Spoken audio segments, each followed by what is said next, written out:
성도 여러분 안녕하십니까? 제이콥 목사입니다. 세계 느지미 성령 운동본부가 주관하는 성령예언대학원 요한계시록 강의에 참여하신 여러분을 진심으로 환영합니다. 요즘 날씨가 너무 좋습니다. 특별히 이 스튜디오 안이 에어컨을 켜지 않아도 이렇게 강의를 할 수 있어서 너무도 좋습니다. 완연한 이제 가을이 서서히 지나가는, 조금 있으면 이제 겨울에 접어드는 그런 길목에 서 있습니다. 역사의 가을도 이제 곧 우리 앞에 다가오게 될 것입니다.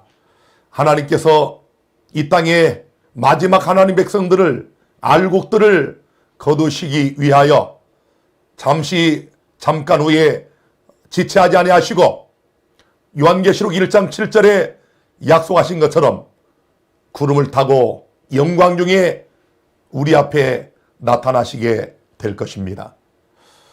오늘 요한계시록 7번째 강의, 제7강의에 참여하신 여러분을 진심으로 환영합니다. 오늘은 요한계시록 2장 7 교회에 보내는 편지, 특별히 첫 번째 교회 에베소 교회에 대한 말씀을 상고하도록 하겠습니다. 무엇보다 우리가 지난 시간에 하다가 다 끝마치지 못한 1장의 마지막 부분을 좀 마무리를 하고 2장으로 들어가도록 하겠습니다. 지금 우리는 요한계시록의 대장정을 위한 초석을 쌓고 있습니다. 워밍업을 하고 있습니다. 다소 느리게 느껴지지만 이 초석을 잘 쌓아야 건물이 튼튼하게 완성이 되는 것처럼 요한계시록 1장부터 3장까지를 여러분이 상세히 심도 있게 공부를 하시게 되면 그 나머지 부분들은 이제 쉽게 물 흐르듯 흘러가게 되어 있습니다. 우리가 지난 시간에 살펴본 것처럼 서기 96년경에 밤무섬에 유배된 사도 요한이 계시 가운데 본 예수 그리스도는 하늘 성소에서 촛대 사이를 거니시는 모습으로 나타나셨습니다. 특별히 인자 같으니까 발에 끌리는 옷을 입었다, 이렇게 표현이 되어 있는데요. 이 발에 끌리는 옷, 이건 헬라어로 포데레스입니다. 발목까지 내려오는 옷을 의미합니다. 다시 말하면 이 그림에서처럼 제사장들이 입었던 옷을 말하고 있습니다. 히브리 8장 4절에 보면 예수께서 만일 땅에 계셨다면 제사장이 되지 아니하셨을 것이니, 이 말씀은 예수께서 하늘로 승천하신 다음에 제사장이 되셨다, 그런 말씀이 아니겠습니까? 이 그림은 비록 화가가 그린 그림이지만 이렇게 예수께서는 양손에 온 인류의 죄인들을 위하여 십자가에 못 박혀 죽으신 흔적을 가지신 채로 우리를 위한 대제사장의 신분을 가지시고 하늘 보좌 우편에 앉아 계십니다. 히브리 6장 20절에는 그리로 앞서가신 예수께서 멜기세덱의 반차를 좇아 영원히 대제사장이 되어 우리를 위하여 들어가셨느니라 라고 말씀하고 있습니다. 다름이 아닌 여러분과 나를 위하여 십자가에서 우리의 죄를 그 몸에 담당하여 저주의 표적으로 죽으신 예수께서는 짐승의 피가 아닌 당신의 거룩하고 거룩한 보혈을 가지시고 하늘 성소에 들어가셔서 세상 끝에 여러분과 나를 위하여 하나님 앞에 나타나셨다고 히브리서는 우리에게 분명히 말씀하고 있습니다. 자, 그 다음에 계시 가운데 사도 요한이 가만히 예수님을 바라봤습니다. 60년이 넘는 세월이 흘렀습니다. 예수님을 너무 사랑해서 예수님 품에 안기기까지 했던 사도 요한.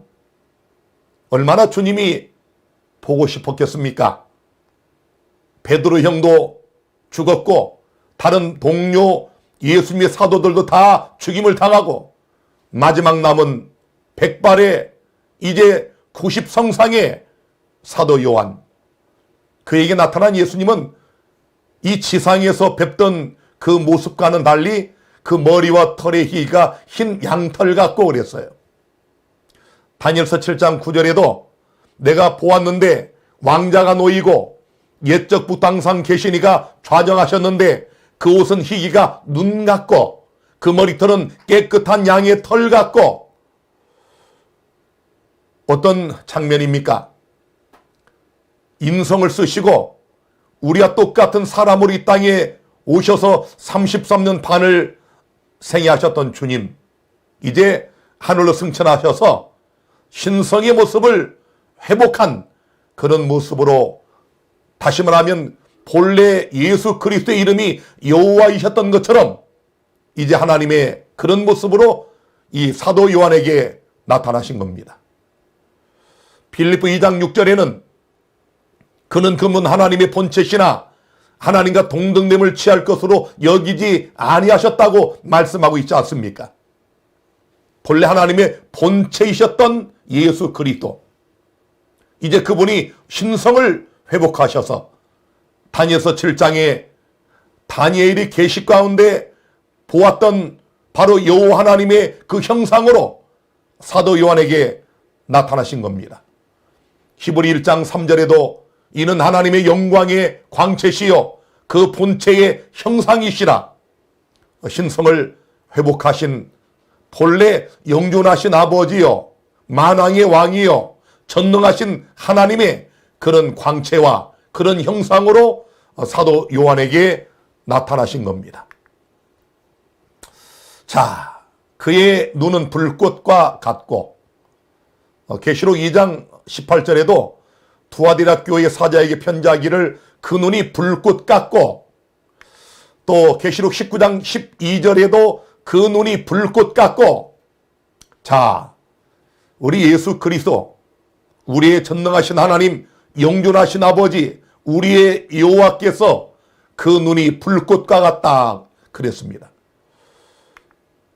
시편 139편 1절로 4절에 보면 여호와여 주께서 나를 감찰하시고 아셨나이다.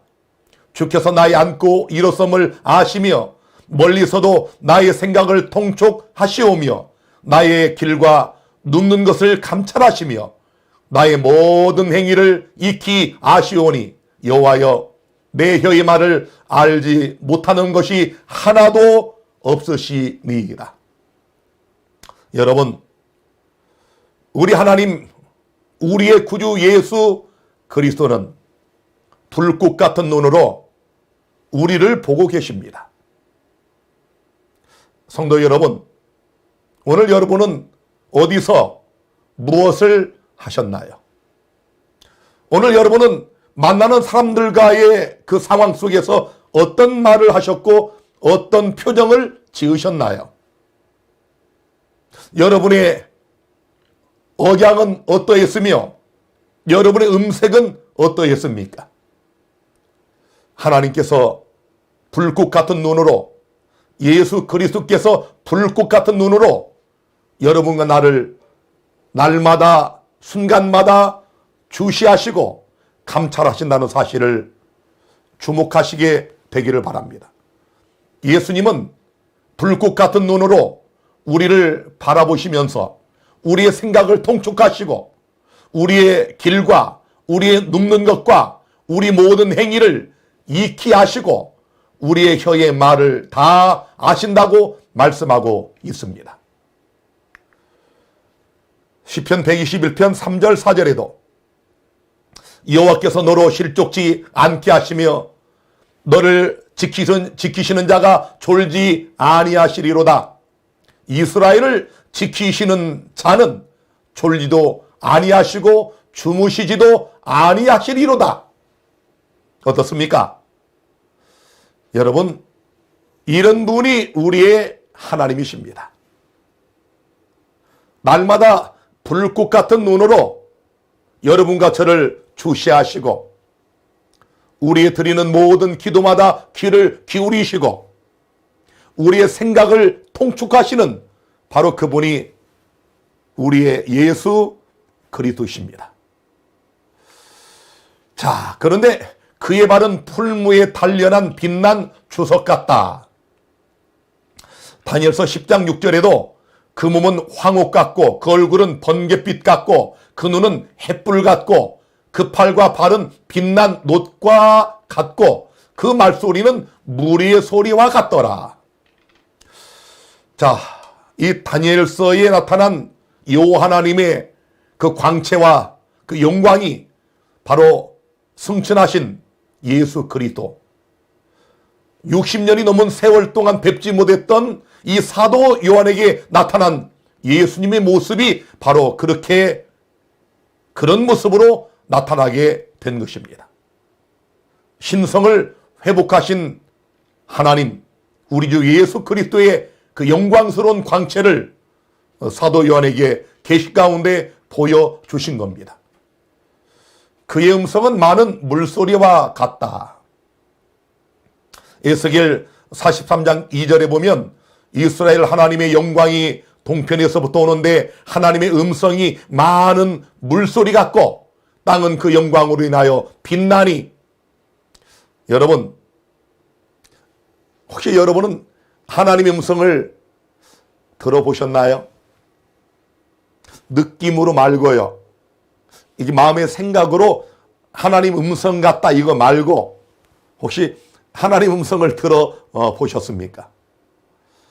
이 제이콥 목사는 정말 황송하게도 그런 은혜의 경험을 일생에 딱 한 번 했습니다.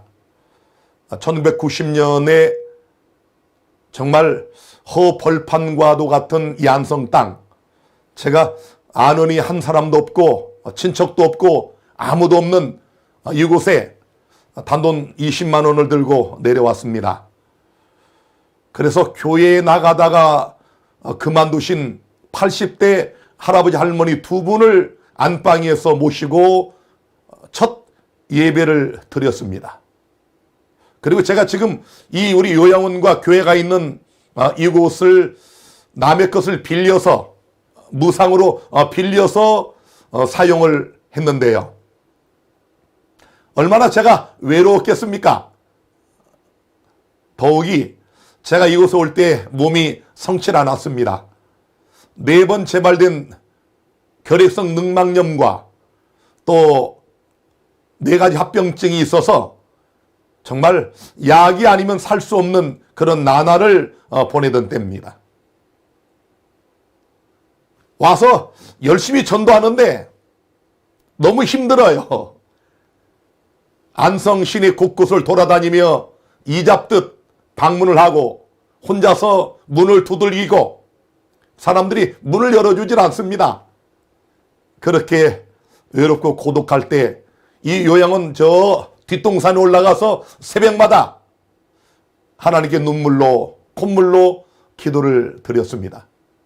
그런데 90년 9월 16일 제가 새벽에 올라가서 날이 셀 때까지 기도를 하고 있었는데 6시 50분경에 제가 하나님의 음성을 일생에 딱 한 번 들었습니다. 제가 지금 다 이제 너덜너덜해서 보질 않지만 제 서재에 있는 그 성경책 앞부분에 제가 그 음성을 그대로 써놨습니다.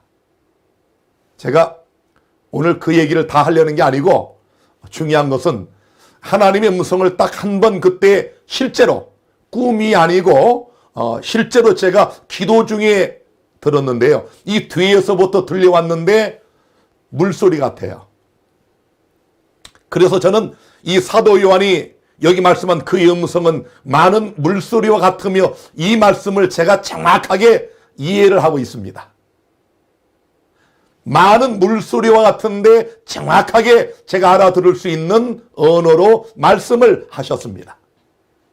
자, 그 후에 제가 여러 어려움을 겪고 파란만장한 그런 우여곡절을 겪으면서 이런 하나님의 음성을 또 한 번 들려달라고 제가 강구했지만 응답을 받지 못했습니다. 일생에 딱 한 번 그때 저에게 음성을 들려주셨습니다. 자, 계시록 1장 16절 봅니다.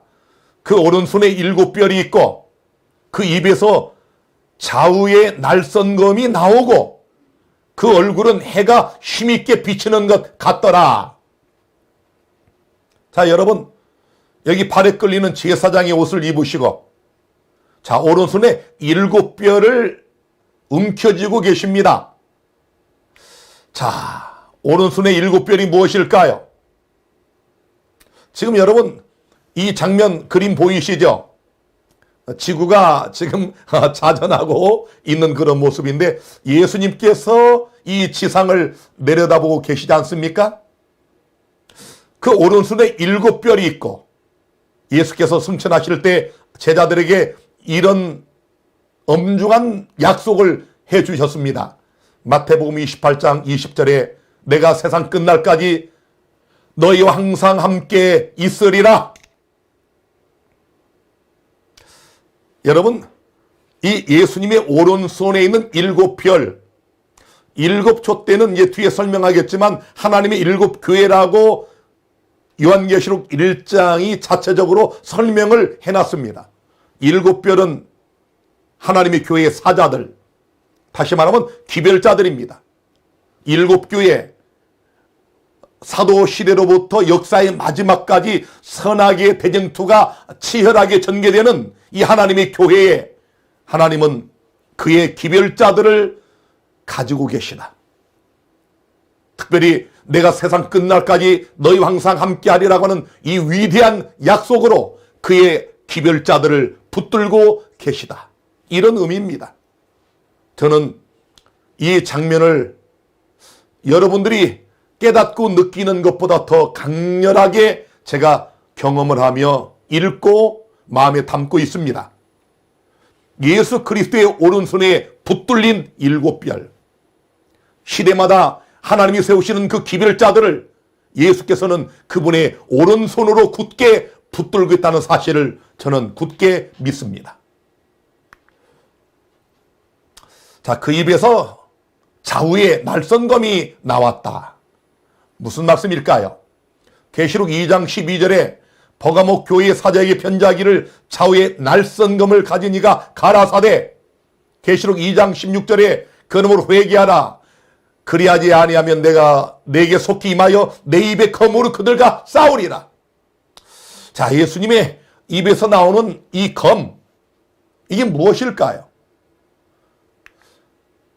계시록 19장 15절에도 그 입에서 이한검이 나오니 그것으로 만국을 치겠고, 계시록 19장 21절에도 그 나머지는 말탄 자의 입으로 나오는 검의 죽음에, 자, 계시록만 해도 이 검이 자주 등장을 하지 않습니까?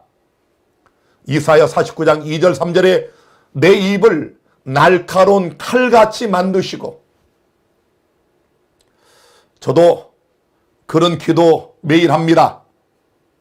하나님께서 내 입에 성령의 검을 물려주셔서 여기 이 말씀처럼 내 입을 날카로운 칼같이 만들어 주셔서 하나님의 거룩한 말씀을 증가할 때마다 이 말씀이 예리한 검이 되어 영혼들의 영과 혼과 관절과 골수를 찔러 쪼개는 그런 능력이 되게 해달라고 제가 늘 기도합니다.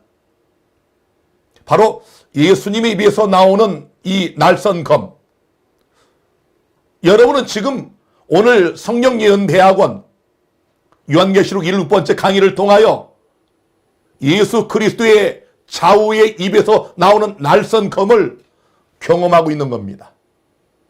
히브리 4장 12절에 하나님 말씀은 살았고 운동력이 있어 좌우의 날선 어떤 검보다도 예리하여 혼과 영과 및 관절과 골수를 찔러 쪼개기까지 하며 또 마음의 생각과 뜻을 감찰하나니. 어떻습니까? 여러분들이 교회 가서 또 요즘은 온라인을 통하여 예배에 동참하실 때마다 여러분이 기별자를 통해서 설교를 들으실 때 어떤 경험을 하십니까? 그냥 말씀 들어도 무덤덤하신가요? 어떤 아무런 감흥이 없나요? 만약 여러분들이 어떤 교회에 출석하셨는데 말씀을 들어도 전혀 어떤 감동이 없고 찔림이 없고 아무런 감흥이 없다면 뭔가 크게 잘못된 것입니다. 그 단상에서 나오는 그 말씀이 예수 그리스도의 입의 좌우에서 나온 날선검이 아니거나 아니면 여러분의 마음이 둔해져서 말씀을 들어도 아무런 감동이나 감흥이 없는 병든 상태가 된 것입니다. 하나님 말씀은 살아있음을 믿으십니까? 이 말씀은 살아있습니다. 운동력이 있습니다. 그래서 이 말씀을 아멘으로 영접하여 받아 먹는 사람에게는 반드시 그의 삶 속에 이 진리의 말씀을 따른 아름다운 믿음의 열매가 맺혀지게 되어 있습니다. 그게 아니면 다시 말씀드리지만 그 기별자의 말씀이 예리한 검이 아니거나 그것도 아니라면 여러분이 영적으로 병든 상태가 되었기 때문에 그렇습니다. 정확한 진단입니다. 자, 계시록 1장 17절로 19절을 봅니다. 내가 볼 때 그 발 앞에 엎드러져 죽은 자같이 되매 그가 오른손을 내게 얹고 가라사대 두려워 말라. 나는 처음이요 나중이니 곧 산자라. 내가 전에 죽었었노라. 볼지어다 이제 세세토록 살아있어 사망과 음부의 열쇠를 가졌노니 그러므로 내 본 것과 이제 있는 일과 장차 될 일을 기록하라. 자, 여러분, 이 90성상의 백발의 사도 요한이 예수님의 영광의 그 광채를 계시 가운데 봤지만 엎드러져 죽은 자같이 됐습니다. 얼마나 거룩하시면 계시 가운데 보여준 장면만 봐도 우리 죄된 사람들은 죽은 자같이 되는 것입니다.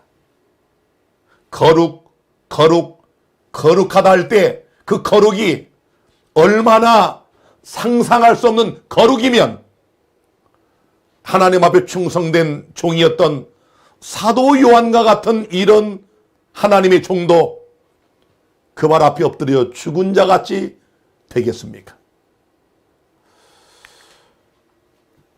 자, 그런데 우리 주님께서 오른손으로 사도 요한에게 얹으시면서 말씀하기를 두려워 말라. 아, 이 장면이 얼마나 은혜로운 장면입니까? 얼마나 자비로운 장면입니까? 예수 그리스도의 복음을 60년이 넘도록 목숨을 다하여 핍박과 박해를 받으며 증거하다가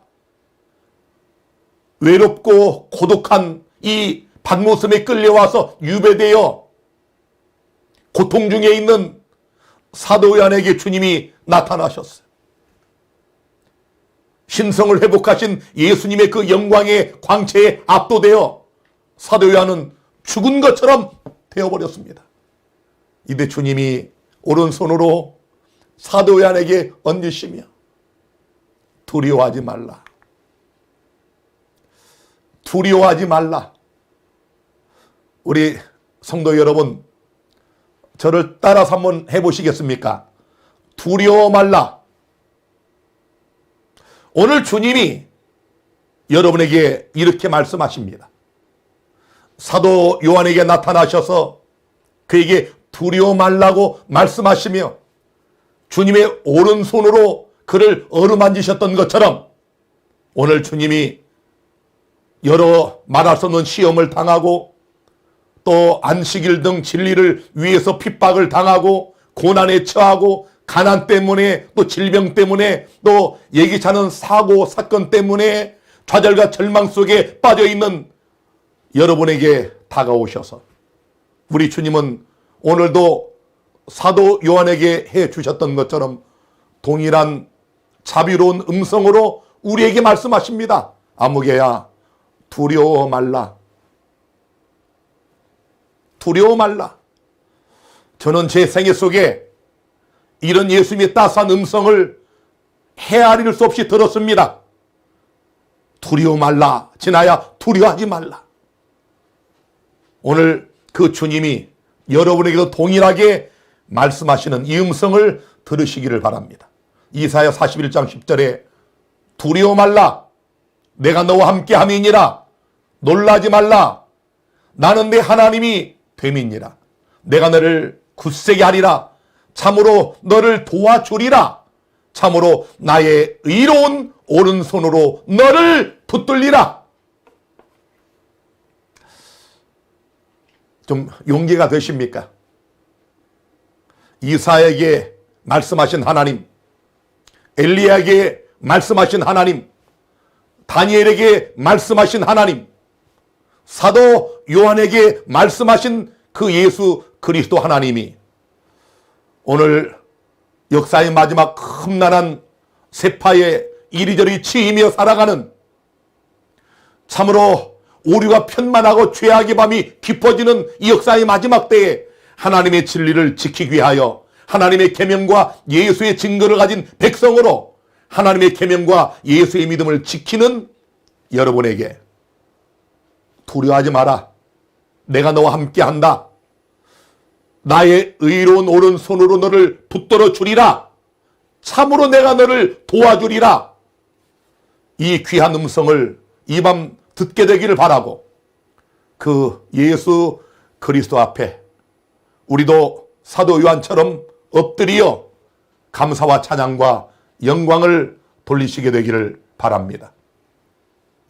자, 그러면서 내가 처음이요 나중이니, 이사야 44장 6절에 이스라엘의 왕인 여호와, 이스라엘의 구속자인 만군의 여호와가 말하노라. 나는 처음이요 나는 마지막이라. 나 외에 다른 신이 없느니라.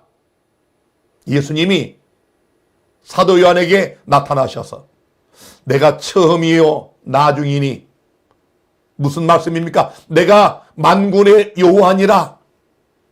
내가 이사야 9장에 말씀한 바로 전능하신 하나님, 영존하신 아버지, 평강의 왕이다.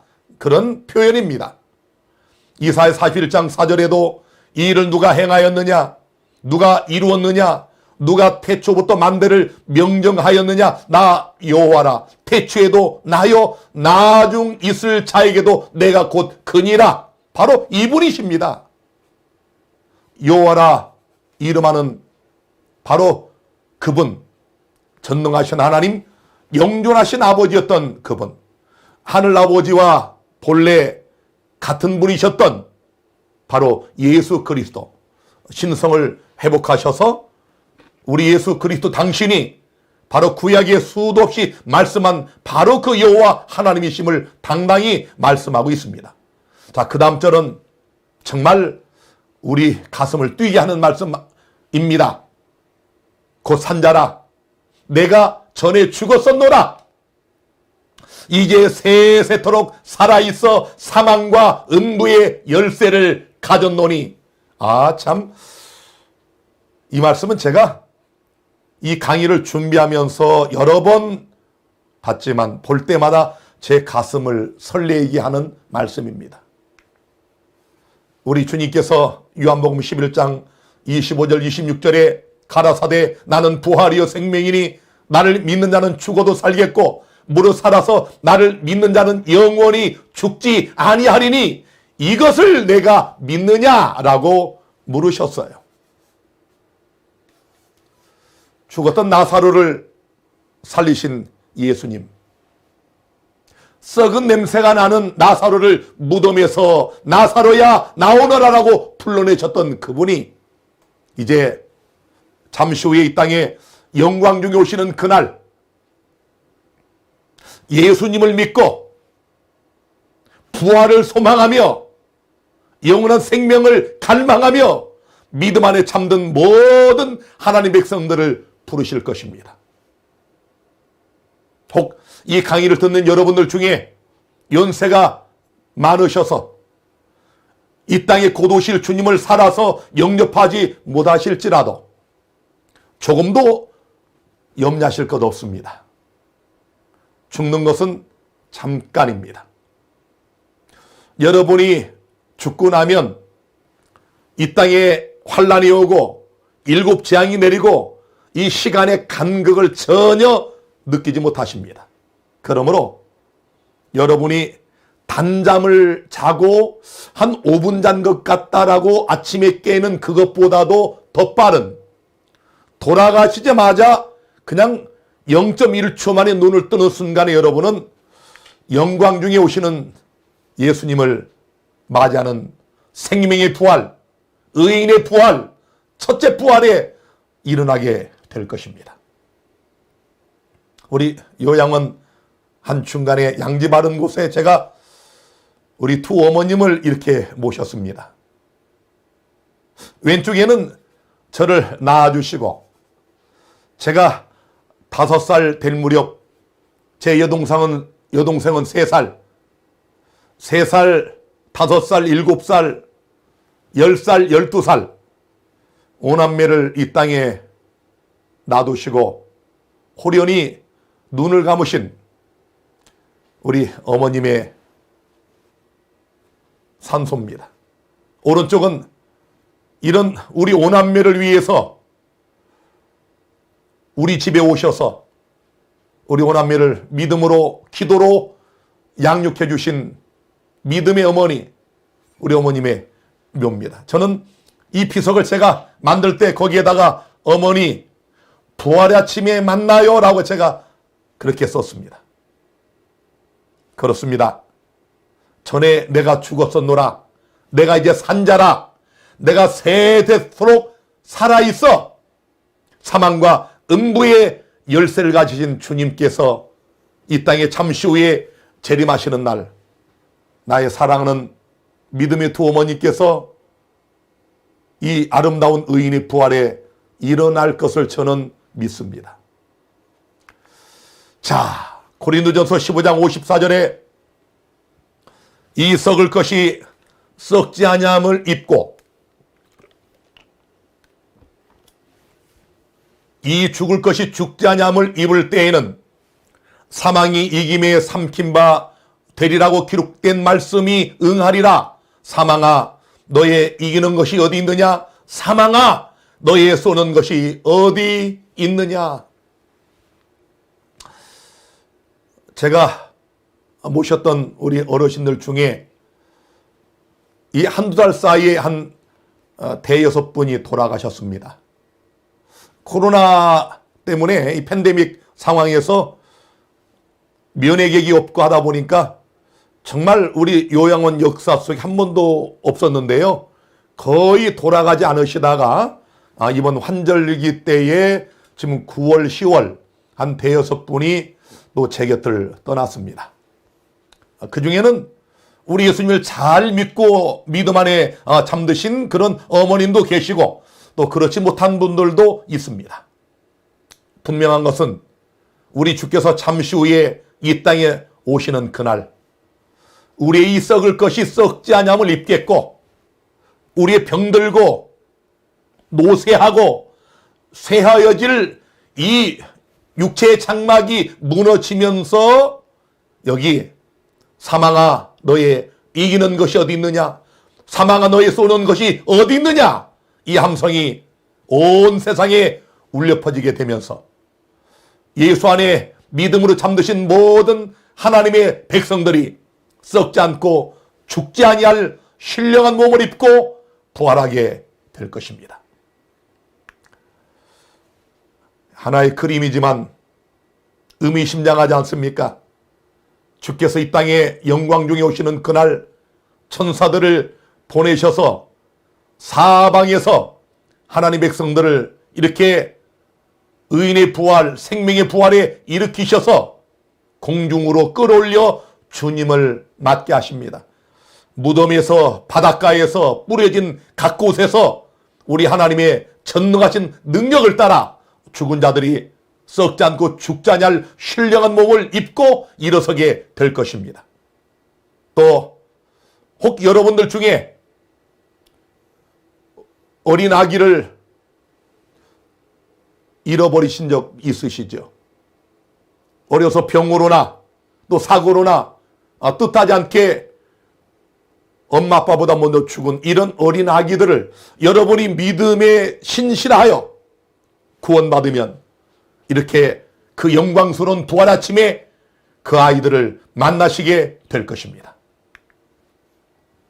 1장 20절 들어갑니다. 내 본 것은 내 오른손의 7별의 비밀과 7 금촛대라. 7별은 7 교회의 사자여 7 촛대는 7 교회니라. 자, 아까 제가 설명을 분명히 했죠. 자, 이 7별의 비밀, 7 금촛대, 7 촛대는 7 교회, 하나님의 그 시대마다의 교회들, 이 교회들을 가리키고 있고 우리 주님의 오른손에 쥐고 계신 7별, 7별은 교회의 기별자라고 분명히 해석을 해놨습니다. 자, 이제 우리는 우리 지난 시간에 살펴보았던 이 요한계시록의 대칭 구조 속에 7인, 7인, 7 나팔, 대쟁투, 7 재앙, 바벨론의 멸망, 천년기, 새 예루살렘. 자, 이 중에 역사적 절반, 진행 중인 대쟁투 속에 있는 7 교회로 이제 들어갑니다. 자, 7 교회, 계시록 1장 10절부터 3장 22절까지 나타난 교회입니다. 이제 우리는 예수님께서 예언으로 주신 7 교회를 살펴보게 됩니다. 자, 7 교회에 보내는 편지의 목적을 제가 3가지로 요약하여 말씀을 드립니다. 첫째로 7 교회에 보내는 편지의 목적. 첫째로 초대교회 당시에 그 당시에 실제했던 7 교회에게 주신 기별입니다. 에베소 교회, 서머나 교회, 버가모, 두아디라, 사대, 빌라델비아, 라우디게아. 자, 이 7 교회.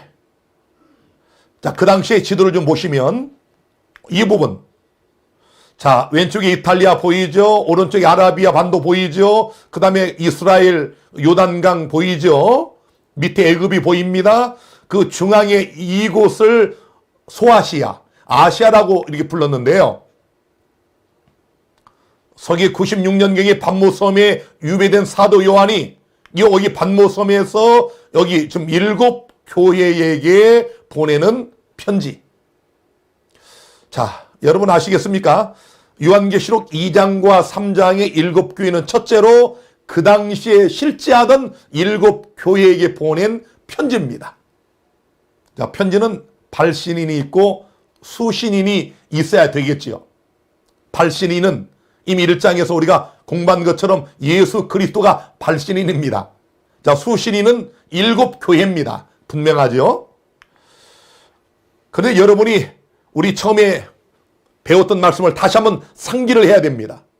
자, 7 교회지만, 자, 7 교회. 그 당시에 실제하던 7 교회에게 보낸 편지이지만, 우리 다니엘서 2장을 공부하실 때, 주전 605년경에 존재하던, 실제하던 세계 최대 강대국인 신바벨로니아, 그때로부터 이 금머리, 그 다음에 은나라, 동해나라, 철의나라 이렇게 나갔지 않습니까? 바벨론도 또 메데 페르시아, 헬라, 로마 그리고 게르만 민족의 대이동을 통하여 형성된 유럽 세계의 10발가락 시대, 그리고 또 인도를 통한 세상의 종말과 예수 그리스도의 재림. 자, 여러분, 계시록도 마찬가지입니다. 이 계시록의 7 교회는 그 당시에 실제하던 교회에게 편지를 보냈지만 하나님의 성령의 펜은 그 7 교회의 각 형편을 말씀하시고 언급하시면서 이것들을 역사의 마지막 시대까지 연결시키는 놀라운 예언을 우리가 확인할 수가 있겠습니다.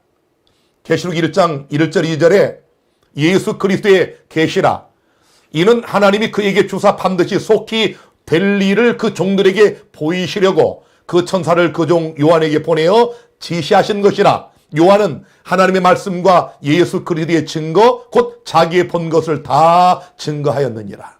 자, 여러분 다시 한번 상기를 분명히 하셔야 됩니다. 이는 하나님이 그에게 주사 반드시 속히 될 일. 자, 다시 한번 볼까요? 반드시 속히 될 일. 다시 말하면 그 당시에 7 교회에게 쓴 편지가 맞지만 이 말씀은 단순하게 그 시대에 머물지 않고 선악의 대쟁투가 치열하게 진행되는 역사의 마지막 때까지를 연결하는 예언이다. 그런 말씀입니다. 7 교회에도 예언입니다. 그래서 계시록 1장 3절에 이 예언의 말씀을 읽는 자와 듣는 자들과 그 가운데 기록한 것을 지키는 자들이 복이 있나니 때가 가까움이니라. 아시겠습니까? 7 교회에게 보내는 이 편지 기별도 그 당시에 7 교회에게 쓴 것이 맞지만 하나님은 이 말씀 속에 역사의 마지막 시대까지의 각 시대의 교회들을 다 언급하시고 여기에다가 예언을 담아 두셨다는 사실을 기억하시기를 바랍니다. 두 번째 목적입니다. 그래서 방금 설명한 것처럼 이 7 교회에게 보내는 이 편지의 목적은 시대의 모든 성도들에게 주신 기별이기도 합니다. 그래서 계시록 2장 7절 귀 있는 자는 성령이 교회들에게 하시는 말씀을 들을지어다. 여러분, 성령이 교회들에게 하시는 말씀을 들어라. 또 2장 7절 계속 보시면 이기는 그에게는 내가 하나님의 낙원에 있는 생명나무의 과실을 주어 먹게 하리라. 우리 생명과를 먹기를 원하십니까? 여러분, 우리가 구원받으면 이제 하늘에 가면 생명과를 먹습니다. 생명수를 마십니다. 그래서 이런 약속은 그 당시에 존재하던 7 교회뿐만 아니라 각 시대의 모든 성도들에게 주시는 하나님의 약속이다, 그런 얘기입니다. 2장 11절에도 이기는 자는 둘째 사망의 해를 받지 아니하리라. 여러분, 둘째 사망은 영원한 소멸입니다. 우리 모두가 첫째 부활에 일어나기를 소망하지 않습니까? 이 둘째 사망의 해를 받지 않기를 원하지 않습니까? 그러므로 이 요한계시록의 7 교회에게 주시는 기별은 그 당시에 있는 교회들을 언급하시는 동시에 각 시대의 모든 성도들에게 귀 있는 자는 성령이 교회들에게 하시는 말씀을 들으라고 주시는 그런 권면이며 칭찬이며 경고이며 책망의 말씀, 약속의 말씀이라는 사실입니다. 자, 그래서 계속 계시록 2장 17절 또 2장 26절 계속 보시면 이기는 그에게는 무엇을 주리라, 이런 위대한 놀라운 약속을 계속 반복하여 말씀하시므로 바로 7 교회에게 보내는 이 기별 자체가 각 시대의 모든 성도들에게 주시는 그런 약속임을, 경고임을, 책망임을, 경고임을 우리가 알 수 있겠습니다. 계시록 3장 21절에 이기는 그에게는 내가 보좌에 함께 앉게 하여 주기를 내가 이기고 아버지 보좌에 함께 앉은 것과 같이 하리라. 여러분, 우리가 끝까지 예수 믿음으로 이기면 하나님의 나라에 가서 1000년 동안 왕노릇합니다. 이게 상상이 됩니까? 계시록 3장 22절에 귀 있는 자는 성령이 교회들에게 하시는 말씀을 들을지어다. 우리 모두에게 주시는 말씀이 분명하죠. 자, 이제 마지막 세 번째입니다. 7 교회에 보내는 편지의 목적 세 번째는 시대마다 교회에게 주시는 단계적인 기별과 복음이 있습니다. 이건 놀라운 말씀인데요. 그래서 어떤 교회들은 이런 계시록의 말씀을 특별히 7 교회에 주신 이 기별을 하나의 그냥 영적 교훈으로 이렇게만 아는 교회들이 대부분입니다. 맞습니까? 노웨이입니다. 전혀 그렇지 않습니다. 여러분, 하나님께서는 분명히 이 예언의 말씀이라고 그랬어요. 예언의 말씀, 7 교회에 주시는 기별도 예언이 담겨져 있다는 얘기입니다. 자, 그래서 에베소 교회는 1세기에 있는 그 교회, 두 번째 서머나 교회는 2, 3세기, 세 번째 버가모 교회는 4, 5세기. 네 번째 두아디라 교회는 6세기에서 16세기. 다섯 번째 사대 교회는 16세기에서 18세기. 여섯 번째 빌라델비아는 18세기와 19세기. 마지막 일곱 번째 라오디게아 교회는 19세기부터 재림까지. 자, 아직 여러분이 이렇게 들으시면 뭐가 뭔지 모르시겠죠? 제가 이제 상세 하나씩 설명을 해드리겠습니다. 일곱 시대로 계시된 기독교의 역사를 한눈에 보여드립니다. 자, 에베소 교회는 예수께서 승천하신 그때로부터 사도 요한이 죽을 때까지인 서기 100년까지, 31년부터 서기 100년까지를 우리가 사도시대, 이것이 에베소 교회고요. 자, 두 번째 서머나 교회. 이때는 이제 우리가 잘 아는 것처럼 무자비한 제국 로마를 통한 박해가 시작이 되지 않습니까? 그때로부터 313년 로마의 콘스탄틴 황제가 종교 공인령을 내릴 때까지를 박해시대, 서머나 교회입니다. 그 다음 버가모 교회. 자, 이제 이 종교 공인령이 내리고 기독교를 승인하자 이제 이설과 온갖 사단의 그런 이설들이, 이단설들이 이 교회 안에 들어오면서 교회가 세속화됩니다. 그래서 로마의 교황권이 이 땅에서 교회의 우두머리가 되는 538년까지를 세속시대.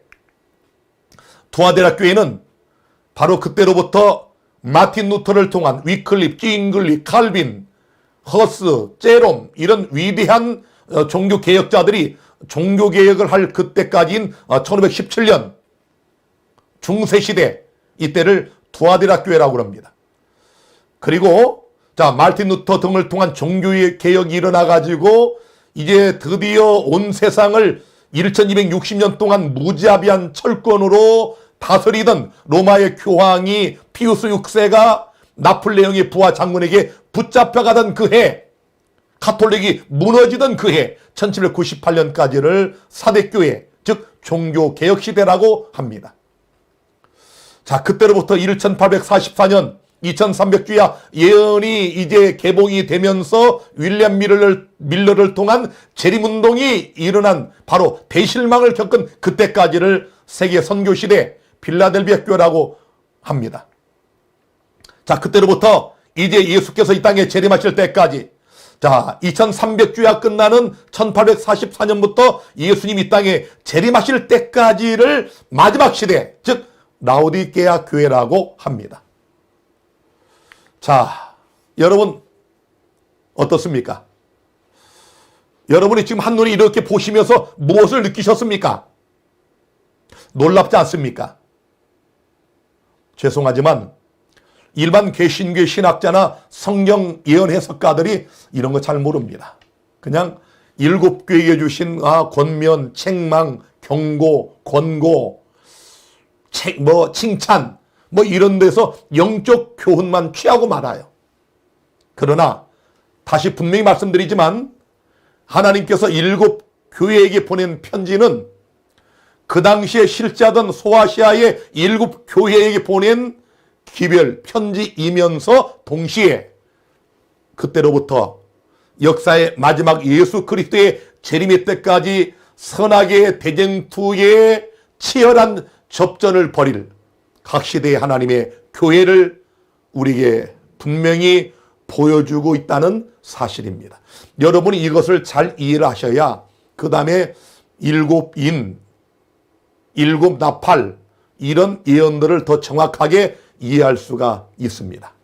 자, 오늘 제가 준비한 말씀 반 정도밖에 안 온 것 같은데요. 벌써 시간이 다 됐습니다. 사랑하는 우리 성경 예언대학원에 참여하시는 우리 성도 여러분, 오늘 여러분은 계시록 1장 말미와 또 2장의 그 서론, 이 에베소 교회를 향한 또 일곱 교회를 향한 이런 말씀을 들으시면서 무엇을 느끼셨습니까? 오늘 우리 한 가지 분명히 기억합시다. 오른손에 일곱 뼈를 붙드시고 일곱 촛대인 하나님의 교회 사이를 걸어 다니시는 예수 그리스도. 때로는 우리의 기도 응답이 없는 것 같아 답답하시죠? 오랜 동안 드린 기도의 응답이 없어서 좌절하셨습니까? 때로는 하나님이 계신가라고 의심도 해보셨나요? 사랑하는 성도 여러분, 예수님은 오늘 지금 이 순간에도 불꽃 같은 눈으로 우리 교회를 거니시며 이 교회의 일원이 되신 여러분을 주시하시고 계십니다. 특별히 하나님 마지막 이 교회의 마지막 최후의 기별을 전하는 하나님의 기별자들, 마지막 전사들을 오른손으로 붙들고 계십니다. 또 좌절과 절망성에 빠진 우리에게 다가오셔서 그분의 의로운 오른손으로 우리를 어루만지시며 아무개야, 아무개 장로야, 아무개 집사야, 아무개 평신도야, 아무개 목사야, 두려워 말라. 내가 너와 함께함이니라. 놀라지 마라. 내가 참으로 너를 도와주리라. 이렇게 말씀하십니다. 오늘 이 밤 사랑과 자비 하나님, 그 하나님을 마음에 품으시고 행복한 그런 저녁과 또 밤이 되시기를 바라면서 오늘 요한계시록 7번째 강의 여기서 마칩니다. 여러분 감사합니다. 다음 주에 뵙겠습니다.